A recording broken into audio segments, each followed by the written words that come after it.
I mean, there's still a lot of projects that have been, already secured their funding and are still being built. And I don't think transit agencies are really slowing themselves down because of the current administration. I mean, if you want to talk about an agency that's been the face of defiance against the Trump administration, it is MTA.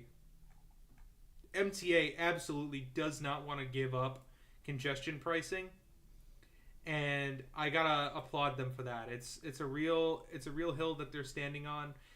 On principle, it gives them a lot of funding. They're not exactly going to get a lot of federal funding anyways because it's New York, and New York doesn't exactly have, the love of the new administration, of the new regime. So really just having that level of, resiliency and having this ability to find your own funding is going to be the next big thing under the new administration right now. And it's just... It's upsetting for the bigger transit projects like the Second Avenue subway and other, big projects that need to get done, especially the Sepulveda corridor in LA. But at the end of the day, I mean, transit projects will still be opening. There's still quite a bit of a schedule to what's going to be opening, like the OC streetcar, the new extensions being built up over here in Seattle. Phoenix is getting another transit extension. Las Vegas is getting one in 2026 for their BRT.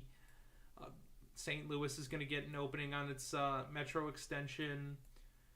But yeah, it's got a lot of new projects that are going to be opening with old funding that has been around.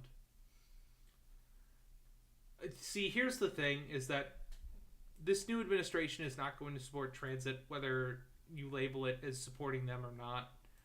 This new administration has been so tainted that you mention trains at all, and they just immediately do not vibe with it. And it's because of that South African dork who is in the administration. So, yeah.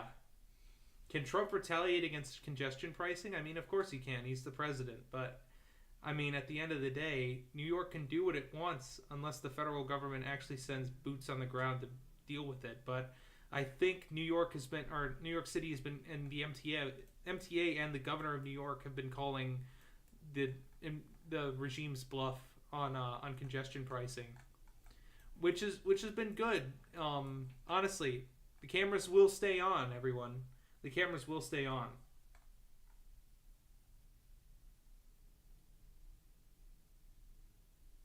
Yeah, I really do appreciate how the transit agencies have been fighting.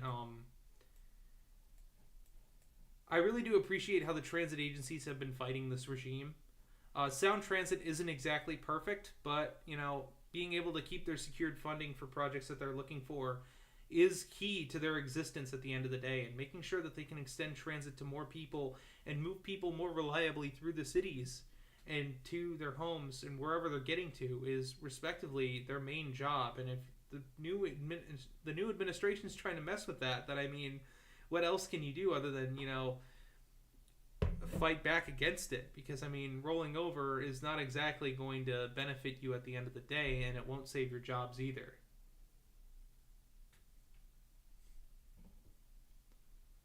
But I mean, I'm still excited to see what Sound Transit's got in store. I'm hoping that they can get a lot of their stuff built even with no federal support. It's just going to be a rough couple of years for transit and quite literally everything else. But, these past couple of days have been real rough, especially with the market and these tariffs. Oh my goodness. Oh, the party that loved to teach fiscal responsibility has just completely abandoned that and is just absolutely falling on the sword of less skilled and lower level manufacturing that doesn't pay as well as retail. It's so goofy. Am I open towards video requests about smaller cities? Absolutely. I like smaller cities. They're fun to go and check out, honestly. I really enjoy them. Sometimes they can be a little bit different in a good way, especially, and they can really show innovation that larger cities just aren't. And I think really in the smaller cities of I would say 20,000 to 100,000, that's really where you start getting some interesting tactics, like how intercity transit in Olympia has free transit. You can ride the buses for free here. And just having that level of service change is really, really helpful for our cities that are out there. 3, thank you so much for the gift right there on Zitter. I'm just gonna call it Twitter. That's the one thing I will dead name. On Twitter, entrepreneur Reza Shoudhuri proposed the BQE be rebuilt as a tri-level replacement with 8 lanes of traffic on each level. Yeah. It is. Oh man, that's got some real Miami I-95 vibes there. If you haven't seen that, I'm actually gonna pull that up. Miami I-95 widening. You need to see this. This is some real Florida beauty right here. Oh, please show me the bridge.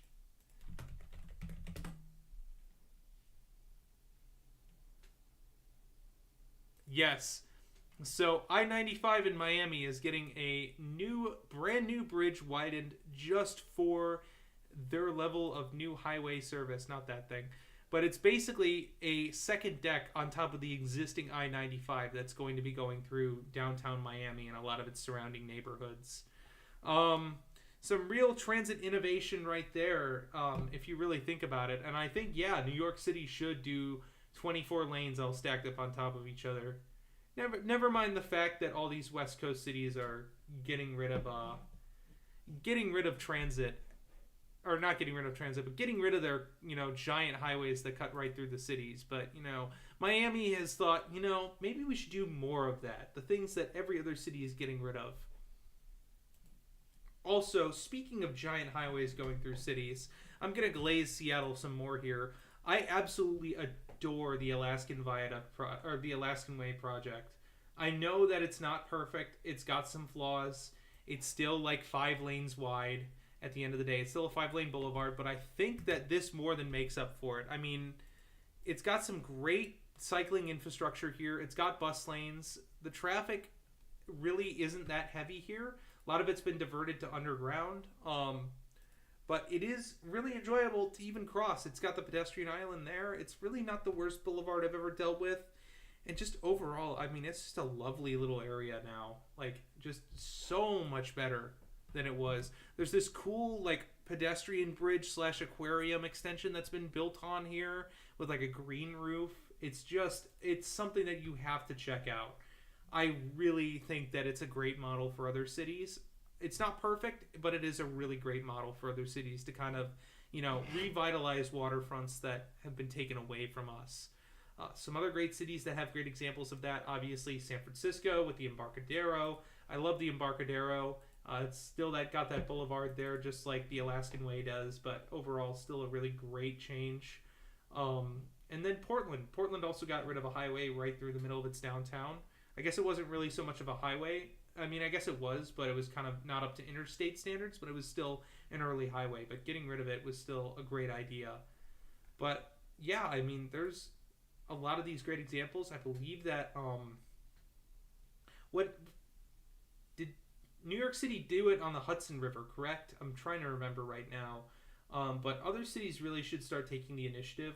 One of the cities I think that should really get rid of its waterfront highways are there's 2 cities actually, Chicago and Philadelphia.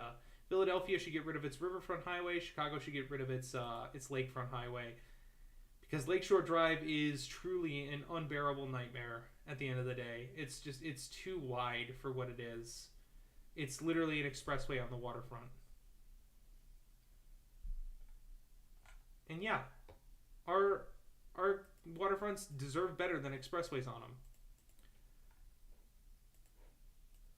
The U.S. should do more trams like Utrecht in the Netherlands. I mean, some cities do streetcars and light rail as well too. The Bay Area is actually pretty good with this. I really enjoy the fact that they have like a little heritage streetcar line in the city that kind of mixes with the Muni Metro, but they run it along Embarcadero and Market Street, and it's just overall a really enjoyable little thing to see run down the middle of the street. Like, look at that. How can you hate that? How can you hate that? Look at all the people cycling. You've got articulated buses. You've got old school streetcars in the middle of the street. It's wonderful. I love when cities do this kind of design. It's really just super enjoyable. I love San Francisco. There's not a lot that I hate about San Francisco other than its pricing. But yeah, this is what the average waterfront of a city should look like. Like, look at this. Like, you've got great areas for pedestrians. You've got some sort of transit along the waterfront. There's, of course, other options, but this is just one of the options. And just having that level of connectivity for cities is just overall a great idea. Capping freeways is definitely something we should do, but I think at the end of the day, for our waterfronts, they make really great spaces for people to enjoy as third places. They're really overall economically so beneficial for our cities, whether it's the Delaware River, Lake Michigan, the San Francisco Bay, Puget Sound. Overall, if you can allow people to have access to the waterfront, you're going to get a lot of people who go out and actually enjoy that space. And, really, it's something that's awesome to have in our cities, and we really do need more of that. Real Poltergoose, thank you for the $2. Here's my request. Look into Monterey MST Surf BRT. And you know what? We will do that.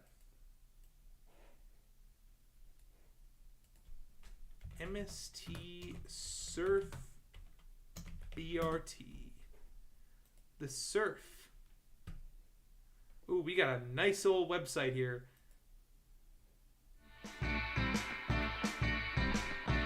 Monterey Salinas Transit offers bus service all throughout Monterey County. The Surf Busway project reflects MST's brand vision of connecting communities, creating opportunities. Chat. We're connecting communities and creating opportunities. And being kind to our planet. And being kind to our planet. Will improve the speed and experience of travel from the Salinas Valley to the Monterey Peninsula and everywhere in between, like CSUMB, VS for dedicated busway lanes near the intersection of Palm and Del Monte.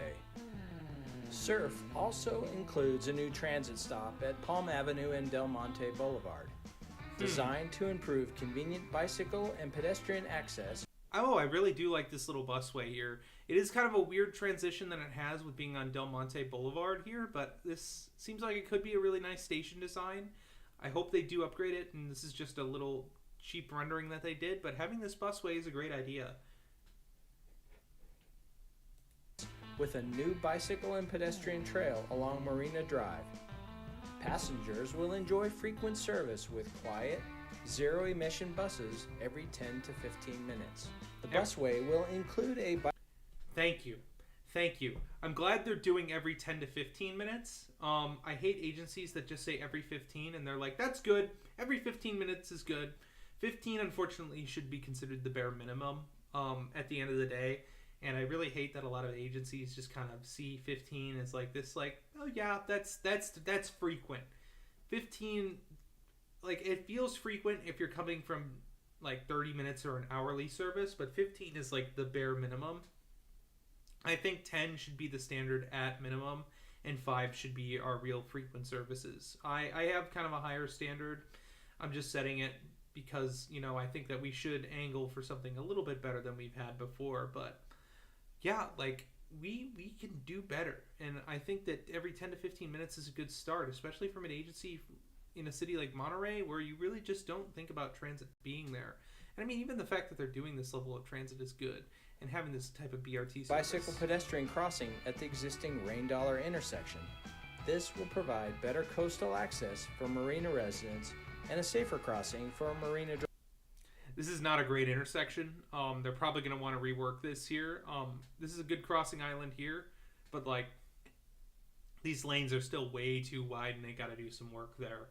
At the end of the day, like, these lanes are just a little bit too wide, and I think that there really should be some sort of better traffic calming at this intersection to really kind of slow drivers down and really make sure that it's a good accessible place for pedestrians.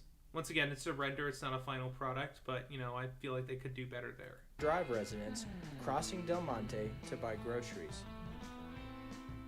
The Surf project features extensions of the Beach Range Road Trail.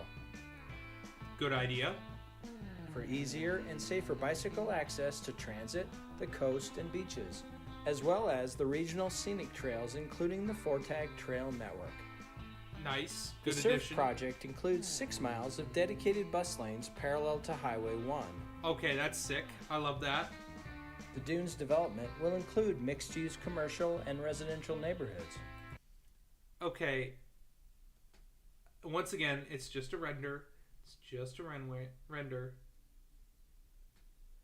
But this does not look like mixed-use development.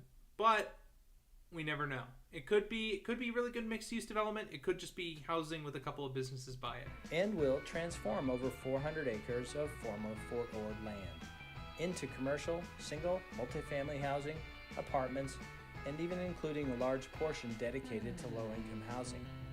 Like the communities in Salinas, the Surf busway system will provide these new communities with safe, reliable, and fast service to and from home, work, shopping, or anywhere else you need to go. Now we're going to turn left into the new 5th Street Transit Station. The new station location allows quick and convenient access to CSU Monterey Bay, the VA hospital, along with many other key destinations and resources, including the adjacent Dunes Monterey Bay Master Planned Community. Travelers will be able to ride a bike directly to the station or get dropped off by car to catch the bus. Nah.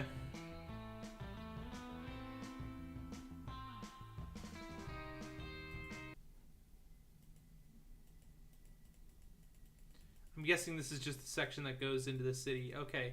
It seems like it's a fine service for Monterey. Like, it's nothing crazy or out of the ordinary, but, like, it seems like it will be a good service when it gets into full extension.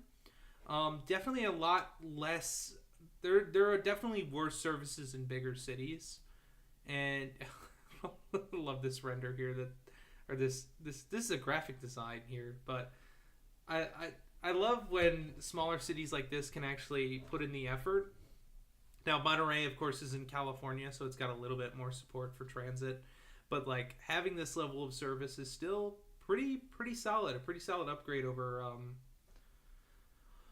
what could be done in a lot of other states and smaller cities out there. I mean, there are some small cities that wouldn't even consider bus service in general, but it seems like this is a pretty good idea to have that level of busway. Jasper, it looks like it's mostly busway by itself, but it does look like there is some mixed-use lanes as well, too. But having it mostly busway, especially near the highway that could get congested, is definitely a great idea. Graphic design is obviously their passion. Absolutely. I mean, why not call it the surf? It's in Monterey. Monterey is a big surfing town. Reminds me of another BRT project, the Sun Runner.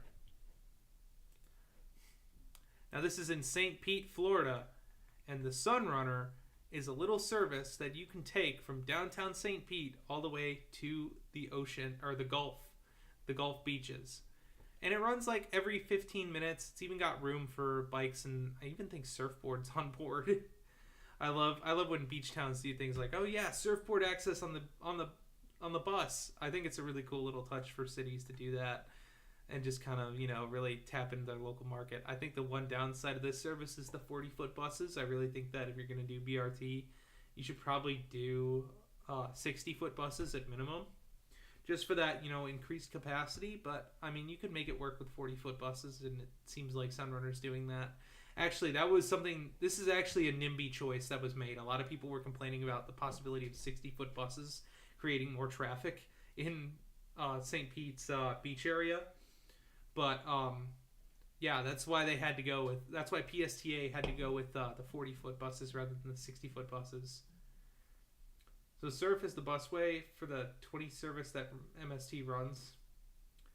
Yeah, that's what we were covering for a little bit, but it seems like it was a good upgrade for the 20 service. Honestly, like having that busway and just having that dedicated right of way really also gives that feeling of premiumness to the transit that it running in traffic wouldn't really have.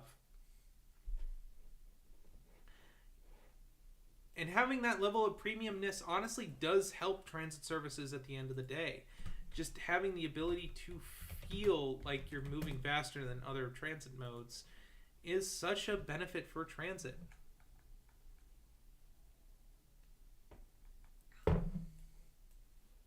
But yes, cities like I'm going too north here. Monterey's down here, but yeah, it's a beach community with a lot of NIMBYism in it. But I mean, like having this level of connectivity with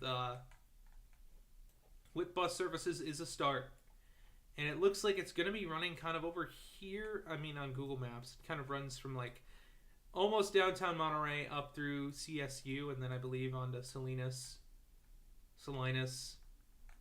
however you want to pronounce it. I believe this is the strawberry capital of the U.S. or something like that. I've been through it. It's a lovely area, and I think it definitely does deserve some BRT. But I mean, connecting it here would actually provide pretty decent. Well, I mean, you can actually get to Monterey, to the Bay Area, by taking transit already. But like, it's a pretty good option at the end of the day. Folks, I am going to take a little break here, just a little 5-minute break. I want to get up, stretch a little bit. I will be right back. I hope you guys are enjoying the stream as much as I am, but I will be right back to talk some more about transit.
Alright, I told you guys I wasn't going to be gone for long, and I'm already back.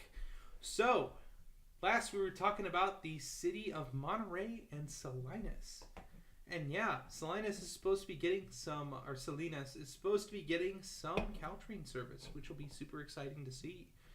At least it's been proposed. I don't know how steady that idea is going to be, but it is a good one. And I think that, yeah, more cities could use transit, and I think extending Caltrain is a great idea. Currently just goes to Gilroy right now on limited service, with most of the service going between San Jose and San Francisco. But having that extension down to Salinas would be a nice little transit connection that a lot more people could enjoy. But also, at the end of the day, we've been talking about bus rapid transit, rural transit, and overall just transit in general and how it's going to survive under the new administration. So, it's quite lovely out right now, but it's always fun to be here in the chat, talking it up with you guys. And I want to say thank you so much for all the support that you guys have been giving me recently. whether it's in the live, leaving any sort of comments or watching my videos or leaving a super chat or joining the Patreon, it's been real fun. Interacting with all of you and creating content for all of you. I mean, I wanted to mix it up a little bit more with the travel stuff too, and I think I'm going to be doing more of that. So expect some more bus trips. I don't want to give it all away, but yeah, one of the ideas I gave away was I'm going up to Mount Hood by transit, which is a very possible idea. I might be doing Seattle again by transit, another possible idea. And yeah, I'll definitely be going out to check out some more transit options in the area and other cities in the region of the Pacific Northwest, like Salem, Eugene, Seattle, Tacoma. It's just going to be a real fun time, and I can't wait to check out some more transit for all of you and keep making some more videos for you guys. But Jasper has a nice little comment. Would it be electrified or battery? And the extension of I believe you're talking about the extension of Caltrain down to Salinas. That would be electrified, or it wouldn't be electrified. It would be a diesel service at the moment. Caltrain still operates some gallery cars with diesel engines to Gilroy, and I'm pretty sure if they extended service, it would be by electrified service. Real poltergoose, but the busway is going to start construction this year. Construction for the busway for Monterey, yeah, that is super exciting to hear. I believe it's supposed to be done in 2028, if I'm not mistaken, but we shall see when it is done. Monterey Surf BRT. Let's see when they have it listed as its completion date. They should have it listed somewhere here soon. Project partners.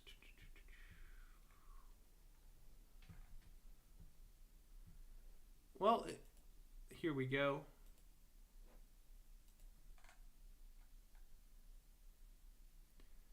Ooh, limiting construction times. What to expect.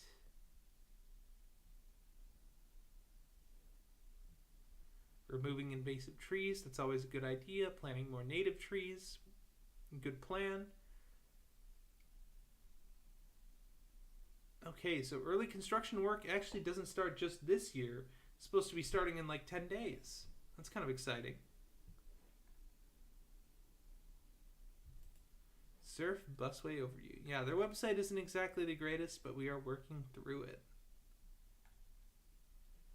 I'm sure it'll be done in the next couple of years. I mean, it can't take that long once they're past all the CEQA portions of the transit project. But once that's all done, I mean, it's pretty much smooth. Well, it's not smooth sailing, but it's pretty good when they are down to it. But if you want to talk about a transit website that's not that great, we're gonna go and check out Lower Columbia CAP, and you guys can enjoy this website in all of its 480p glory.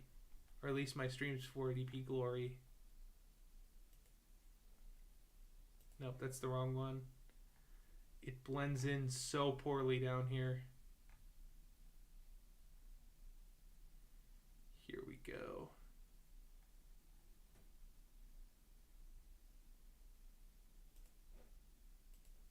Here's their website. We've got a beautiful website here, folks.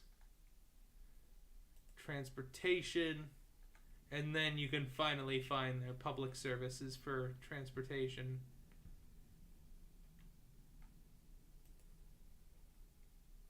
You really got to scroll down here, but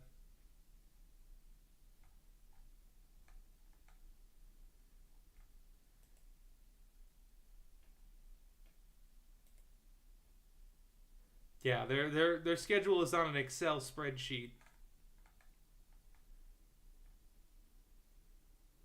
So, yeah, you know it's great when they have it on the Excel spreadsheet like this.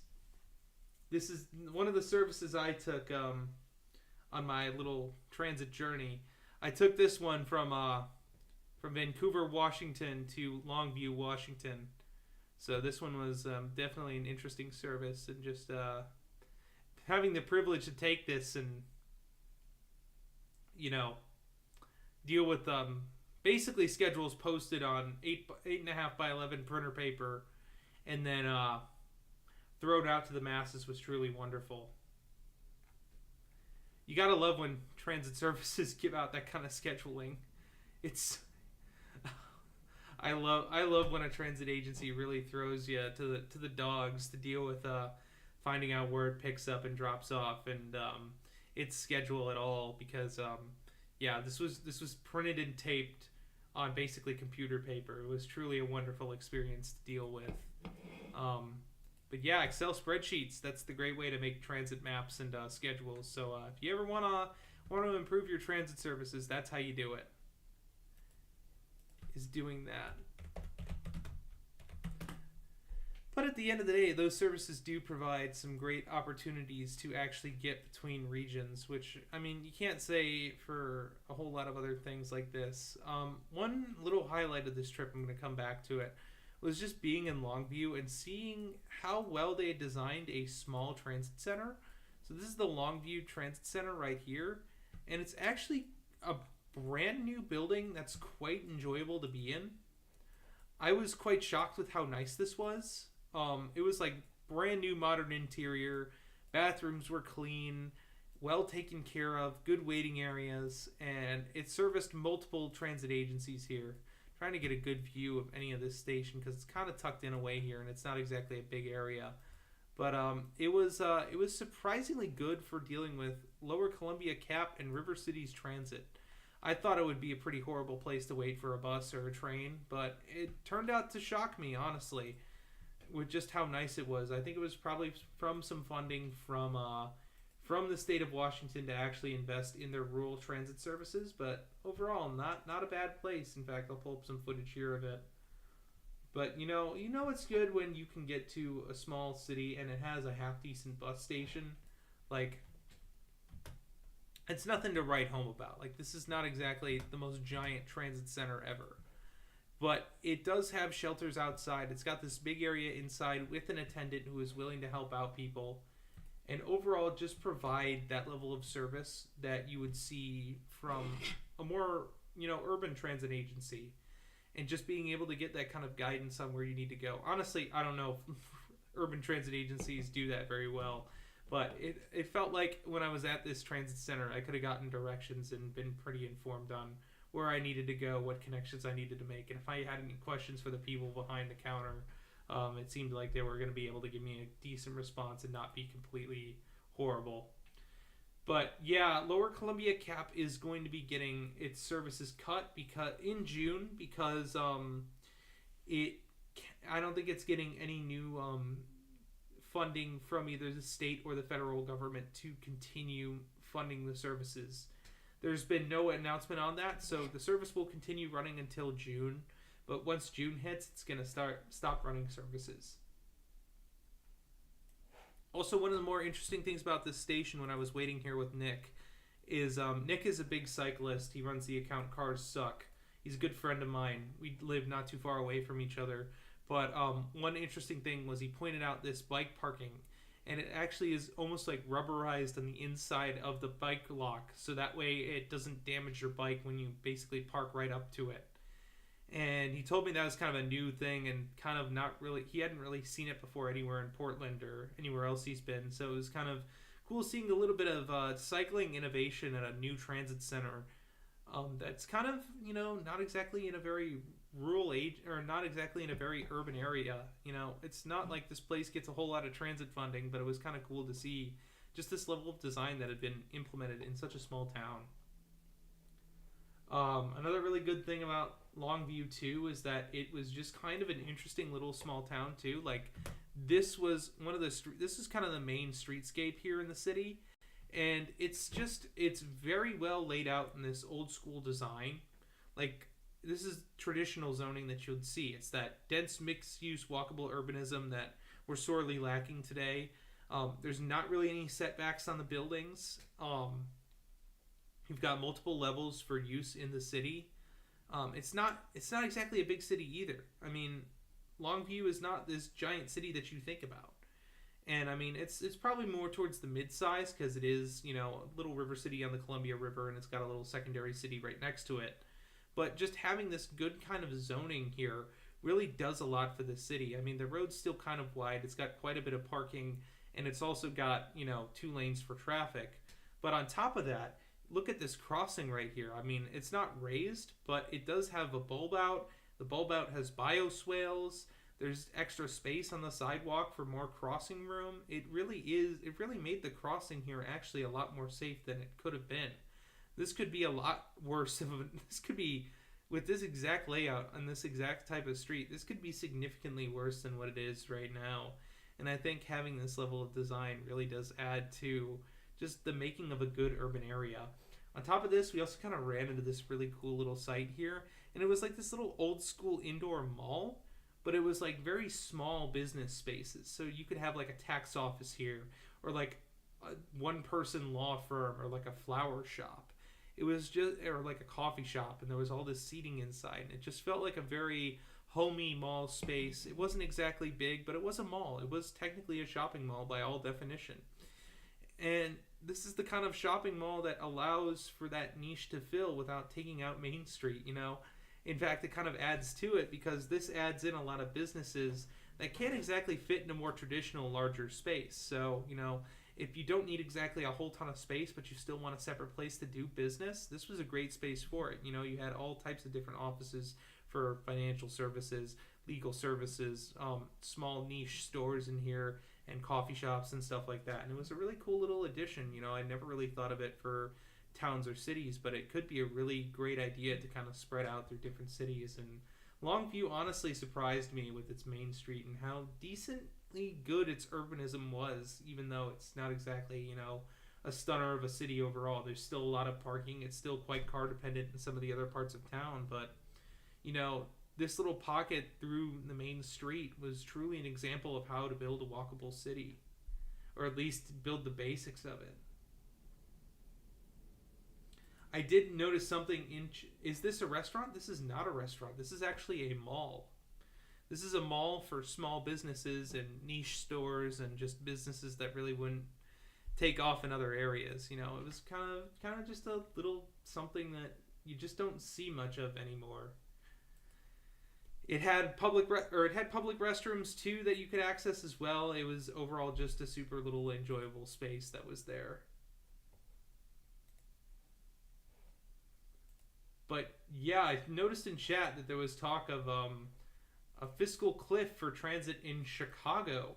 And unfortunately, we are at the time of this decade where we start running into transit fiscal cliffs, which are quite possibly one of the biggest failures of our transit networks in the entire, probably one of the biggest reasons we have failures for our transit planning. And that's because every 4 or 5 years or so, our transit systems have to basically beg for more funding. And if they don't get this funding, then they essentially go into a doom loop where they have to raise prices on systems and cut services as well to actually make sure that they're financially, you know, solvent. And then that, of course, drives ridership to go down. And then you get less ridership, meaning that you have to keep cutting service and raising prices. And this evil cycle just keeps going and going and going until your transit system doesn't exist anymore. Now, there is a way to stop this, and it's called funding transit for a more long-term, sustainable financial future for transit. And actually giving it the proper funding that it deserves, like how our, you know, road systems do, and how we fund roads in this country and just overall around the world. But yeah, just allowing our transit to be funded for long term so that way they can create these long-term goals and have the financial funding for it is something that we need to do more of and think more about, rather than just having them go 5 years and then almost fall off of a fiscal cliff and go right back into the same doom loop that they keep falling into. It's really something that's harmful for transit agencies and really just severs all big projects from even happening. If we could long-term fund transit projects, then we could actually be able to do these major fixes that some of our agencies need over long-term and actually help us save us some money on these projects. So that way we aren't constantly having to start, stop. We can just keep on going and keep doing projects and actually build consistently rather than starting up and stopping again, which is horribly inefficient for transit agencies. Because at the end of the day, it's just like a motor that's running. A motor that's running is going to be more efficient than a motor that just keeps starting and stopping. Because if you can keep that power going and that momentum going, laws of physics obviously dictate that it's going to be a lot more smoother to do something than when you're starting and stopping up over again. Will there ever be another subway within the next 50 years in the U.S.? I think so. I'd like to imagine it would be Portland getting the downtown subway, getting the light rail buried, but one can dream. I mean, if we're talking about new networks, I can't imagine a whole lot of cities that truly deserve subways. I mean, maybe Houston with like a BART style system could be really good. Dallas, if you were to bury the DART trains going through downtown, would be another great option as well. I mean, Las Vegas wouldn't be a bad option for a subway either. Actually, that'd be a great option for a subway, but I think for the most part, it would really just be improving existing systems that we have for the most part. And if we're building a new subway, it would be burying some of our light rail systems rather than building actual subways. Because at the end of the day, I mean, we have transit systems in a lot of our cities. It's just they're very inadequate. Like, for example, a lot of people like to say Houston doesn't have transit. That just isn't true. You can see that it has 3 light rail lines. But the problem with Houston's light rail is that it's trying to cover all this land with just this little system. Now, light rail is good for a lot of different uses, but Houston might actually be at the point where it's too sprawling for light rail, and that honestly, I could see a metro system more in line with the great societies like the ones in the Bay Area or DC, where you have these bigger heavy rail metros that move at faster speeds and have higher distance spacing than other heavy rail metros. Would be incredibly useful to actually get people across this level of sprawl. Like, for example, if you were to even run a line down, like a heavy rail metro down, the Katy freeway here, and get service out to Katy, you could probably generate a fair amount of ridership just doing that. But it would really be a huge network that you would need for the area, and not just light rail. Light rail is good for these, cities inside the loop and these neighborhoods inside the loop and getting people around, this area. This is like the perfect system for that. But for the broader region, you're going to need to have to do either regional rail or some sort of heavy rail metro that's got more of a regional rail focus to it. But, I mean, other cities that could really use... Actually, yeah, let's talk about that. Let's talk about some cities that could use like a proper metro. I think Baltimore could really use a proper metro network. It has one heavy rail metro line, but I think Metro Subway Link definitely needs at least 2 or 3 lines to actually make it ideal. Light rail link doesn't count. That's just a bad service, but I think Metro Subway Link could be a really good option if they were to actually expand it and make it into a network, if they had the funding for that. Pittsburgh, another great city. It's got a couple of light rail lines. It's also on the edge of a really bad fiscal cliff this year, where it could be losing, I believe, the Silver Line, if I'm not mistaken, and like 40% of its bus service. But the main problem here too is that, of course, the light rail only really goes through one little corridor in the entire city on all 3 lines. And I mean, if the city were to, or if the light rail were to expand, it would be really cool. Of course, in downtown, it does have a tunnel, which is kind of great to see, but it would be a really cool system to see get extended. Of course, the city has like bus corridors and stuff like that that are almost BRT level good, but it would be nice to see its light rail network get extended and actually run to more areas. So yeah, Baltimore's system, we'll go back over here. Baltimore's subway line, their heavy rail metro line, is called it's actually called the Maryland Department of Transportation Baltimore Metro Subway Link. And then you have and for short, it's the MDOT Baltimore Metro Subway Link. And then, of course, you've got the light rail link, which is the other line that runs in the city. It's this blue line, and it's kind of awful. I'm not going to lie to you. Light rail link is pretty bad. It has no signal priority. The train cars or the light rail vehicles are old as dirt. It's slow. It's just not a great service at all. But yeah, it could be. It could be if they decided to make some improvements to it, but at the moment it's not exactly great. But what other cities do I think could use some sort of heavy rail metro? Let's go on the obvious one of Detroit. Now, Detroit has definitely lost a lot of its population. At one point, it did consider building a heavy rail subway system, but it got turned down twice. But I think that Detroit could be a really great city to actually get a heavy rail metro system. It's got quite a sprawling area, but it has a lot of density in some corridors. For example, I keep forgetting the name of this street, and I'm so sorry for all my Detroitians out there. Why am I blanking? This is Woodward Avenue.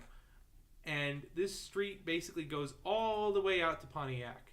But I think at least the dense part of the street could be a great option to get a heavy rail metro line down. And I think at some point in the future, Detroit should consider doing that rather than investing in the Q line, which is kind of slow and efficient and not exactly great at moving people. And then, of course, since you have this like north-south line, you'd also need an east-west line to match it because you got to have matching systems, or else it just doesn't look as cool. So having that matching level would be cool, just for the city to have. What other places could have it? Minneapolis already has its legitimate light rail system. I think Milwaukee would be a really good city to actually have legit light rail. It has that like streetcar system, but that system is kind of just not very great at moving people around and is kind of, very limited by what it is. So, I mean, it would be really cool to actually see some actual light rail here along with some legitimate BRT in the city. Well, there's no cities over here that really are big enough. Salt Lake City would be cool to actually see the light rail buried in downtown. Unfortunately, you run into a certain religious group who isn't exactly too happy about tunneling underneath their property, so it'd be kind of hard. Yeah, Boise would be a really cool town to get light rail as well, too. It would be an interesting way to find a corridor. You could probably do one that's kind of running like southeast to northwest through downtown. I think that would be a great option. These neighborhoods up over here look quite dense, or at least along State Street, look like they could be really supportive for light rail. So I think maybe from like this intersection right here through downtown Boise all the way to, I don't know, maybe like this area along like Warm Springs Avenue would be a really great corridor for light rail in the city. Or maybe have it cross over Broadway and run south a little bit and then somewhere over here through downtown and then up toward like State Street, like over here. Just have it be like a one-off light rail line would be a really great option. Nah, one more lane should solve traffic. That's true. Sacramento already has a light rail system, which is this is kind of an interesting little guy to go check out. If you're interested in checking out random little light rail systems, Sacramento is truly the one of all time. How it got a network built out, I have no idea, but it did. Yeah, it did, and it's the light rail of all time. And I gotta say, it's got a real detriment to it, and I'll show you it on Google Maps here, if it wants to work with me. So most cities would have their light rail have some sort of, grade separation. Even at grade, it would have some sort of like buffer between the streets, so that way people don't drive on the tracks.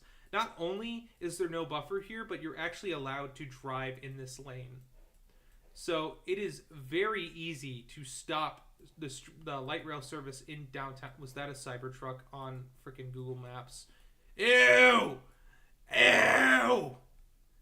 Ew! No! Get that off my screen. Okay. Got one of the newer vehicles right there. That's kind of cool, but there is a major problem as well with the light rail here. It's not down this corridor. This little part of K Street is actually kind of awesome. But the real issue with Sac RT light rail, or at least its downtown portion, is where there is actually parking adjacent to the tracks. Yeah. So if someone parks out of their way in the wrong way or has a car that's too wide, you can completely stop SAC RT light rail service in downtown. You could just absolutely brick it. At least for the yellow line. I don't know if it goes all the way south through here where all 3 lines are running. We can check though. Unfortunately, it doesn't go through to there. Yeah, so it kind of ends a little bit up the road. You can still drive in that lane, but like, uh-oh.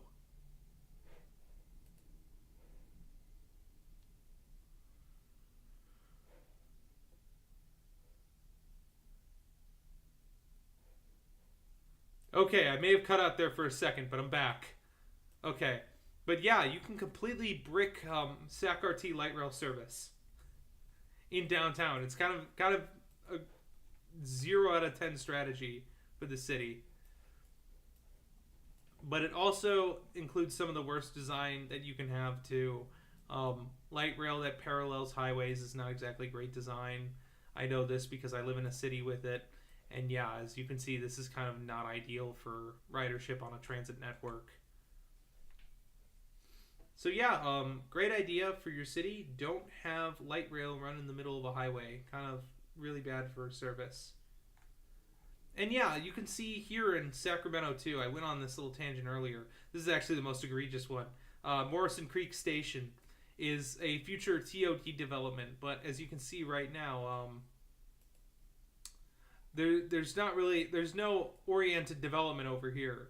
So Morrison Creek just kind of services nobody. Yeah, so you can just kind of take the train to the station to nowhere. If you really feel so inclined, you can just take the train to the station in nowhere. Wow, a brick wall to prevent me from looking at light rail on Google. This is 1984.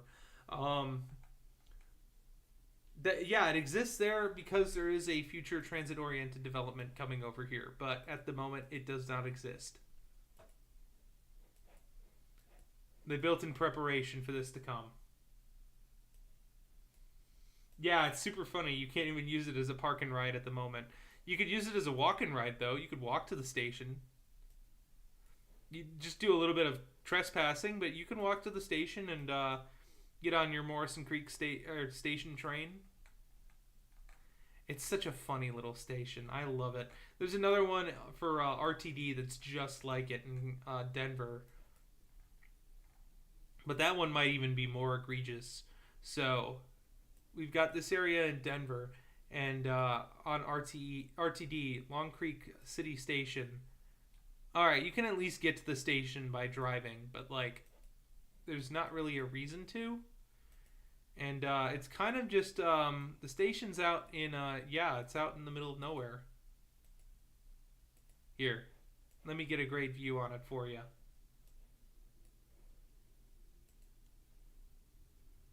You could take the train to play rugby in the field. This is true, you could.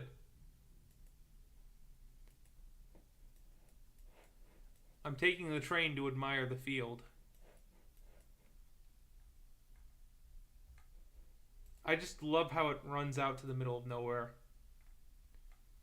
At least there's a little TOD popping up at the end of the line, but yeah, this is truly a station of all time. You gotta love when stations are like this. It's got a beautiful 3.1 star. Someone actually got off to take pictures at the station.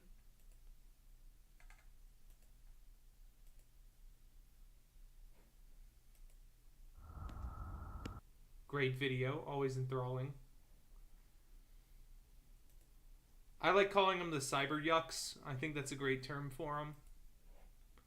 For, you know what I'm talking about. But yeah, we've been looking at some really great zoning, and even if you were to put like a whole bunch of warehouses around here, you really wouldn't help ridership out that much. So really matters your land use around stations. So making sure that there's a place that people want to go to around the stations. Sea Island Center. Oh, this is how we know it's going to be good. Ooh, that's some great land use. See, at least there is some reason to go here. Like if you work in some of the industrial area around the airport, like these are some more dense industrial jobs. Like there's a decent amount of people who are working in these kind of warehouses over here. But like, you know, it's not perfect, but definitely could be a lot better. I mean, I could see why you would maybe not want that station to exist. But I mean, like, it's this one isn't the end of the world. Honestly, there are definitely worse stations than this one. Now, this bike lane is pretty egregious. What is this? Look at this thing. This is where I have the problem. I love these go-ahead die lanes. Look at this. Imagine trying to bike here. This is truly a bike lane of all time.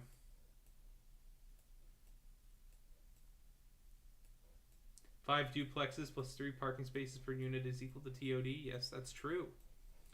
You gotta love when the bike lane is just like so egregious that it's almost comical. Like I can't imagine what the traffic engineers were thinking when they designed this. They were like, oh yeah, someone's definitely gonna be able to ride here. You know, they surely will enjoy their little ride in their little, you know, in their little lane here. I'm sure that everybody's gonna be very happy to see this line. No one is. At the end of the day, you want to design bike infrastructure as a place that is comfortable to ride in, or at least safe. This is neither of those things.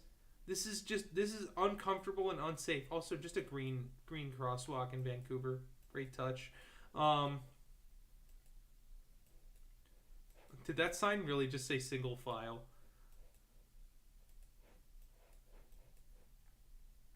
Oh, it did. Oh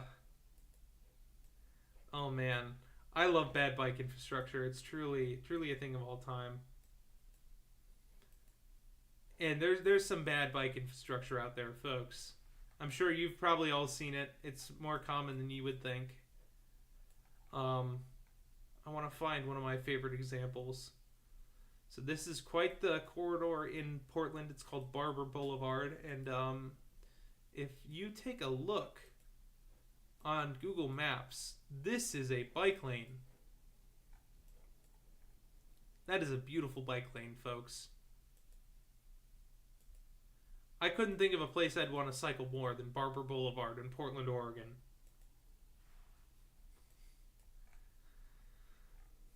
As you can see, the Jersey barriers are on the other side here, so this is what they think of cyclists.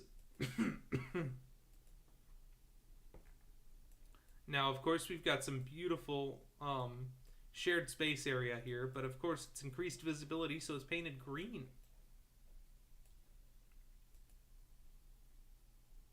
That's how you know it's going to be a great spot for cycling. Oh yeah, it gets even better once you get to the intersection.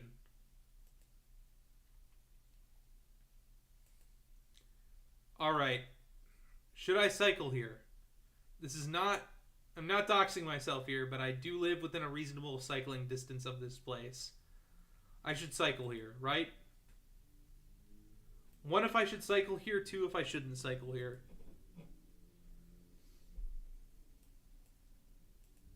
And yes, as you can see, we have ran into a total of 0 bikers in this bike lane.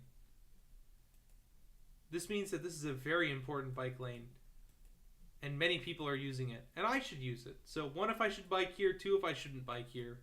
On the lovely Barber Boulevard, which does see a frequent bus service. 20K special. Yeah, that should be my 20K special. It'd probably be the last episode. Get my friends to upload that for me. Now it is consistent. It's consistently bad, but it is consistent.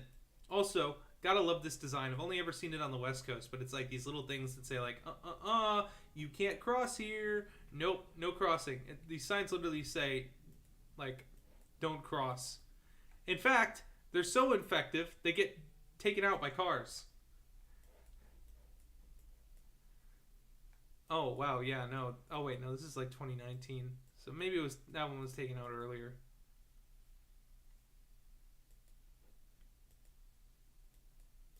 know it's a great area when you gotta have these flasher crossings and you feel like you're taking your life into your hands going over them. But yeah, these are some of my favorite signs I've run into. Crosswalk closed. Just beautiful. At least the Russ Baker Way bike lane has a short separated section. Yeah, Barber doesn't. Barber is just death. Barber is the worst kind of painted bike lane. And you guys want to guess the speed limit for this little street here? Any guesses in chat as to how fast you can go down this street? Anyone? Bueller?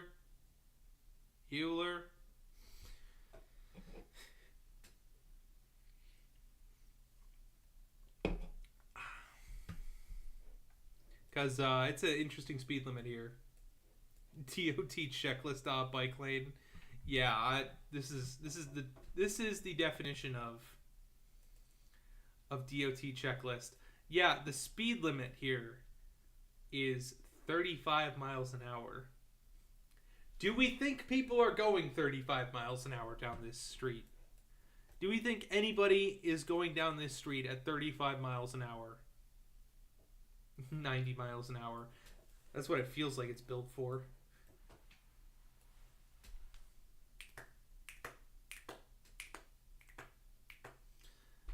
So the speed limit is 35 miles an hour, but in the US, if you are going at the speed limit, you are technically going 10 under to most people. Most people are going to be taking this at 45 miles an hour. Minimum. Unless there's heavy traffic. In that case, then you're not. But like most people are going to be taking this at 45 miles an hour. They're not going to be going slow down this one. This is the speed demon's way for the most part. And what's crazy is that this parallels the highway.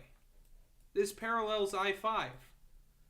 There is no reason for this to be as wide and as fast built as it is right now. This could very well be a absolutely immaculately traffic calmed street. Just due to the fact that it is right next to the highway. So there's no reason for anybody to be going this fast down here.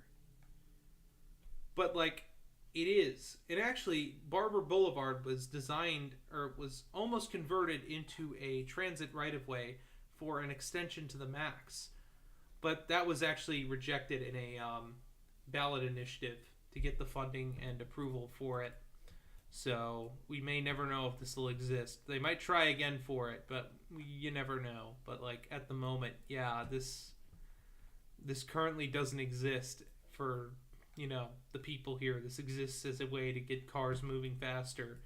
And it parallels the highway, so, you know, it's already taking up an existing service anyways. It's basically just an additional 4 lanes on the I-5, if you really think about it. Cleverly disguised frontage road? Yeah, I mean, that's kind of what it is. And I mean, there's like a billion ways onto Barber Boulevard from I-5. Like, pretty much all the exits through here get you onto Barber Boulevard. So they've all got pretty much the same name as an exit. It's all Barber Boulevard, next exit. Barber Boulevard, next exit. And then it kind of forms this triangle of death with the Beaverton Tigard Highway.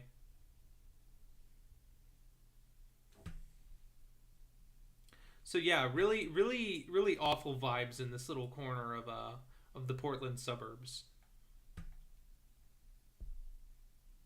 IDK how Interstate 5 was built. I mean, it was just kind of piecemealed throughout the years, but you can still see some of that piecemealing with the Oregon-Washington Bridge, because this is a lift bridge on a highway. They can stop highway traffic because of this bridge lifting. And it happens quite a lot. Hot take, Edmonton is pretty mid. Alex, stop using your burner account.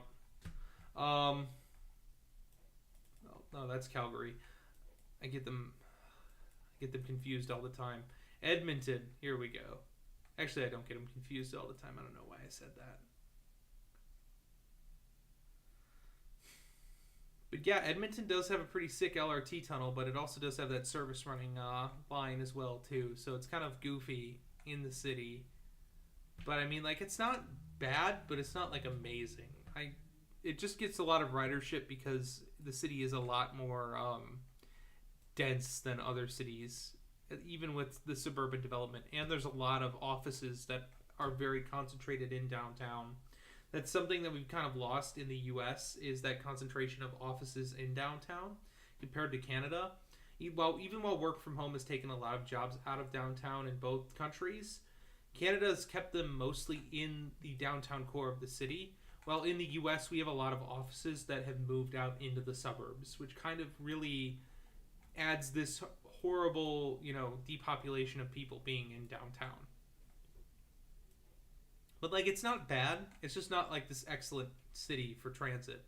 It's pretty decent. It's not the worst, but, like, it could be a lot better than it is now. Like, a couple of red line extensions and a green line extension could really do some good work for Edmonton. Oh my goodness, look at all this industrial use. This is wow. That's concentrating your industry right there. That's oh my goodness, you extend that green line out there and then you have a couple of frequent buses that run during rush hour and boom, you can get a whole lot of job transit right there. That would be crazy. Thoughts on Sound Transit stride lines? Oh, like they're express buses?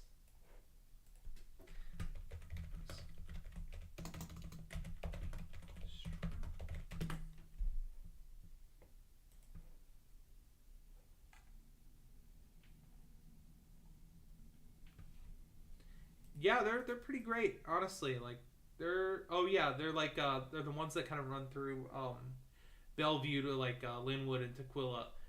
They seem like a good option. Definitely kind of taking that niche of what you call it, coastal or not coastal, but like orbital lines that cities need.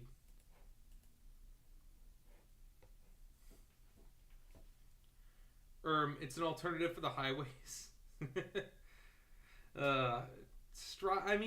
Stride seems like it's just their orbital line at the end of the day to kind of connect, basically to, just build an orbital line around Seattle so that way you can bypass it and go from like Tequila to Bellevue or like Bellevue to Linwood direct rather than having to go through downtown Seattle and then up to Linwood or through Tequila from Tequila to Seattle into Bellevue. It's a good idea. It'll get, more people to take transit just because they'll have that direct connection. It's not really BRT at the end of the day. I don't think it's really getting that kind of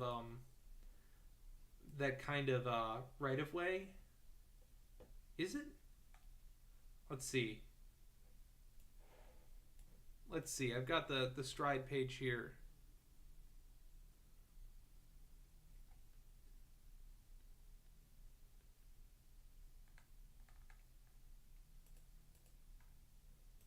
Bellevue City Skyline.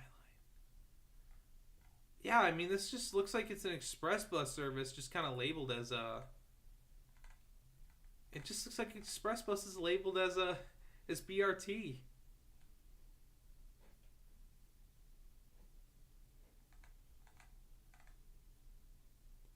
Okay, so you're going to have high capacity, frequency, associated road improvements. What are those associated road improvements?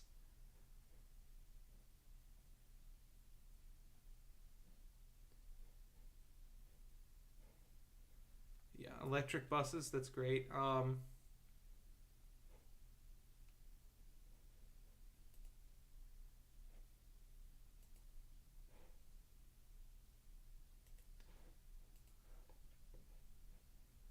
Double-decker buses are pretty cool, honestly. I love them. I used to deal with them a lot in Vegas, but, it's not like they're not ideal for bus rapid transit. They're more ideal for those express bus services, and Stride seems to be more like an express bus rather than just BRT. But I mean, there's no shame in that. Like, we need express buses, and I mean, having express buses that aren't exactly running to the main central area is a good idea. Still get you that ridership that you're wanting, and I mean, at the end of the day, we want more people on transit. We want more people out of their cars and in transit, and that's what we're really looking for in our cities. But I mean, it's super exciting to see the progression that Sound Transit is doing, especially with, Bellevue and, why am I blanking on the other town? Redmond. Yeah, this Redmond extension is going to be super exciting as well, but the main, Mercer Island into downtown extension is going to be the real great option when transit starts improving. Why do I use Edge? Well, it's not any better than Chrome, so that's why I use it, and I don't really feel like downloading another browser because I don't really care.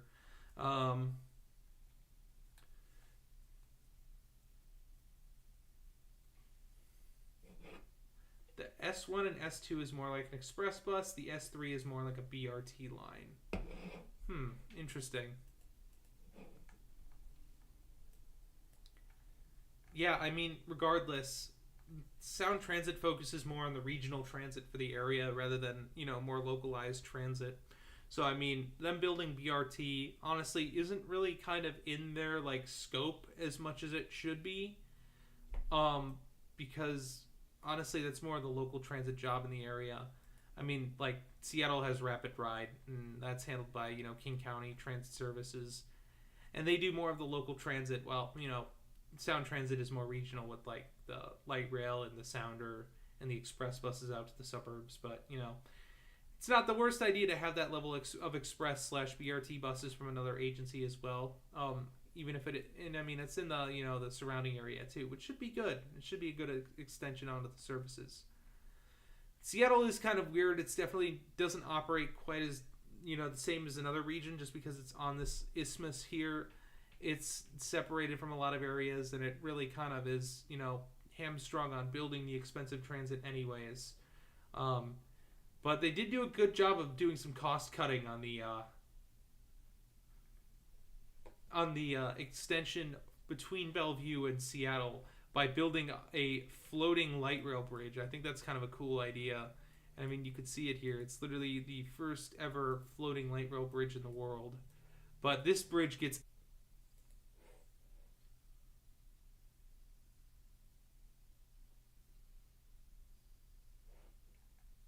Are we back? Chat, are we back? I think we're back. Chat, if you can hear me, let me know. Anyone? I think we're back. I think we've never been more back.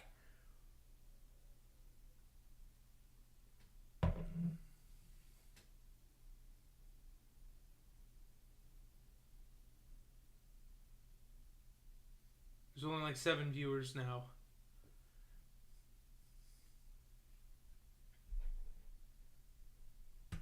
Never a bad idea to just start playing transit footage. I've got a whole boatload of it.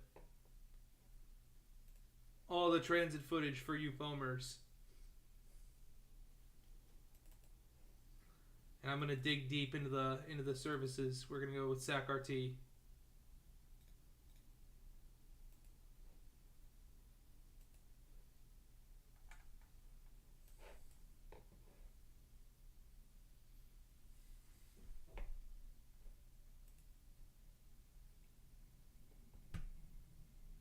We've never been more back, chat.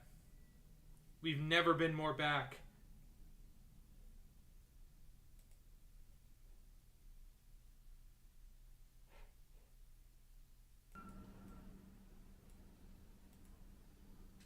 I just love how old their rolling stock was until they finally updated it. That stuff was literally look at that door. I never noticed that. That door is rusted to crap back there. Oh my goodness. There's no way that that's part of a livery or anything. That is just straight rust right there. That's so bad. Oh my gosh, I hope they scrap that thing.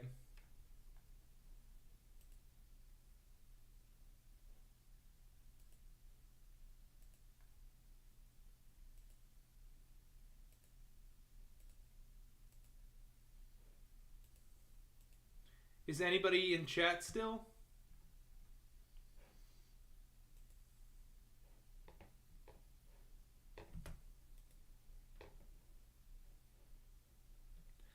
Yeah, no, that is making the horizons look presentable. That is just awful.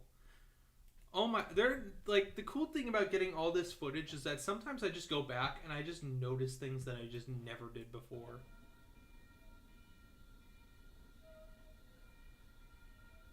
That's a pretty egregious wrap for any vehicle, honestly. Like the dots on that is insane. Is this? I love a little one-car train. That is a horrible pan, Ethan. Come on. Sometimes I also look at some of my footage and I'm like, wow, skill issue much? Oh my goodness. Also, I got a little footage from the inside of one of these things, but why are there dots? Because I mean, this is SAC RT. I mean, we're not exactly talking about the pinnacle of transit service here. There's dots on everything. So many dots.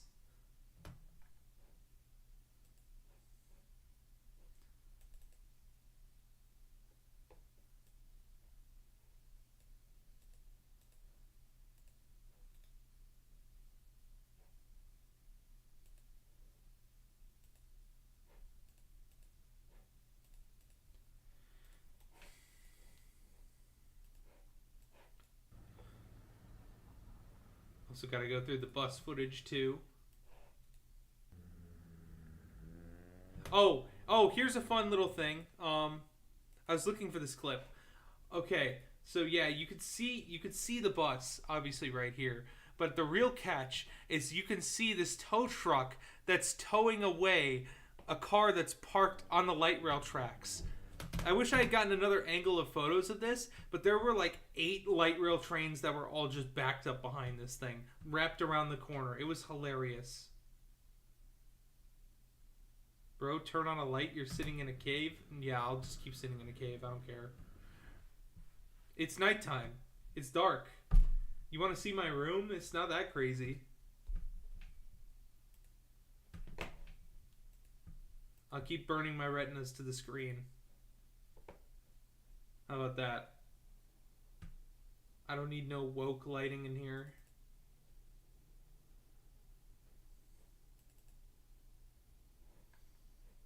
I heard that some of y'all were bus foamers. So, yeah. Got some fun bus shots from Seattle.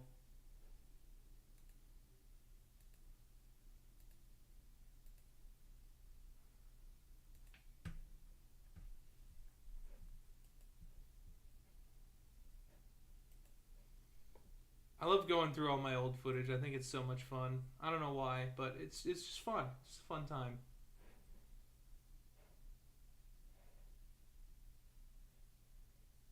Healthy eyes are woke liberal propaganda. That is correct. Trolley buses are wonderful. Every city should have trolley buses. The only real cities are Dayton. Actually, no, the only real cities are San Francisco, Seattle, Philadelphia, and Dayton, Ohio. And Vancouver. And that's because they have trolley buses. That's the only reason.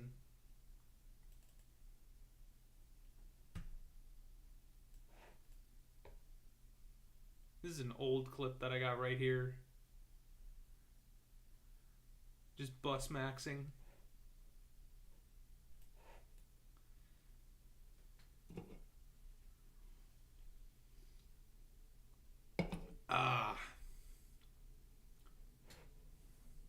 Also, I highly recommend getting a good camera too. Good cameras are wonderful. That statement gets the Philadelphia seal of approval. That's right. God, I need to get back to Philadelphia. I feel like there's so much transit stuff I still haven't been on there. Norristown High Speed Line, the trolley buses, the trolleys, more in the actual outside of the tunnel. But yeah, like I die for my country, Philadelphia. You know. What do I have good footage of from Philly?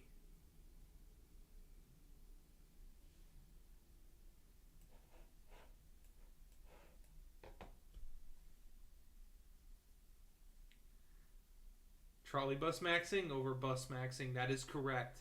I love when the trolley poles do that little pew pew sound. I love it. I live for that. But yeah, I got to get out to Philadelphia again. There's some wonderful transit over there.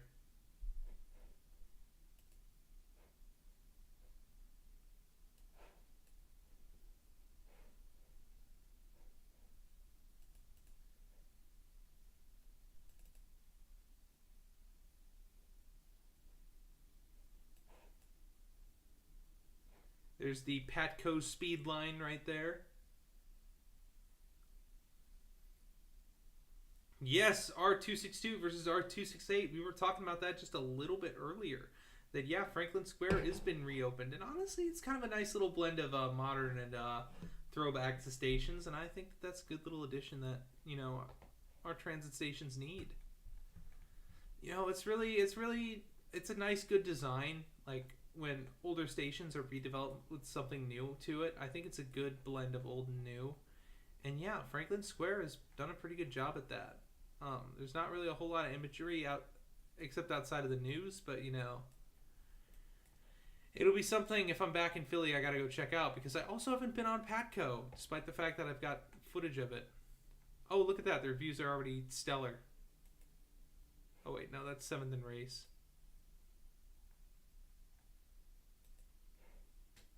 Oh, the reviews are still stellar. We're clicking on a random link.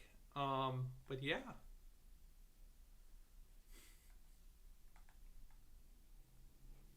Look at that, a new station on the Patcos. On the Patcos. We got some more transit in the Philly. Well, I guess one more station in the Philly area. And it looks super cool. I love how it's blended into the park too. It looks really nice. I know that's just a rendering, but I mean, like, yeah, it is. It's a cool station at the end of the day. Like, these are still renderings, but I mean, in person it doesn't look. Yeah, see, it still looks really nice in person. It's got these new turnstiles, you know, that every city has been installing. I feel like there's still a way that you can cheese these things, just like every other city. This is such a goofy little. It's not really even anti-homeless. I thought it might be, but it's just a little too wide. The head house is kind of lacking. It feels kind of barren, to be honest, but they've got. No, those are call for aid phones, not full-on pay phones, but. Yeah, I like they've restored the tiles down here on the platform.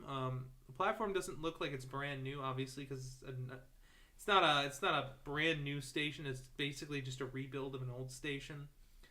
But it's not bad. I mean, it already looks a little worn in, to be honest. But like, you know, you can only expect so much from a station that's been reopened. But I mean, it seems like it's going to be an exciting little extension onto this, or an exciting little new station there. But yeah, it'll get its Philly wear in soon enough before you even know it.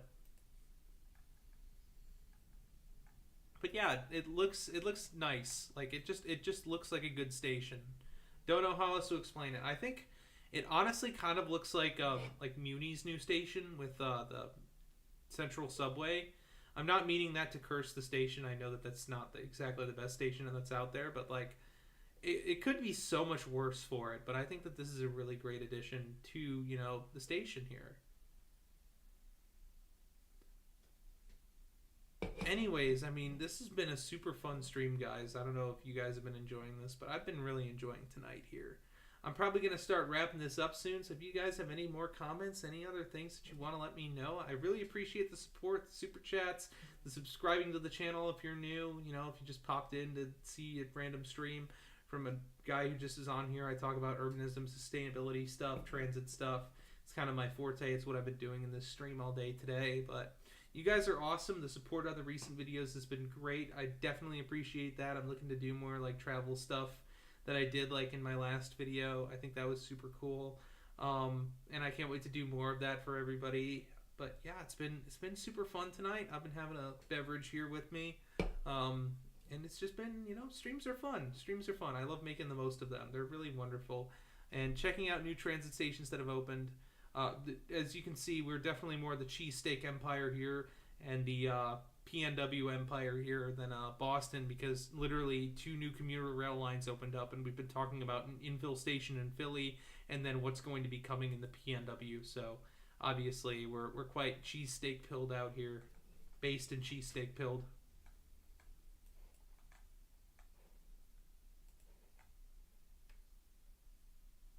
But yeah, thank you so much everybody for tuning into this stream. It's been a fun time.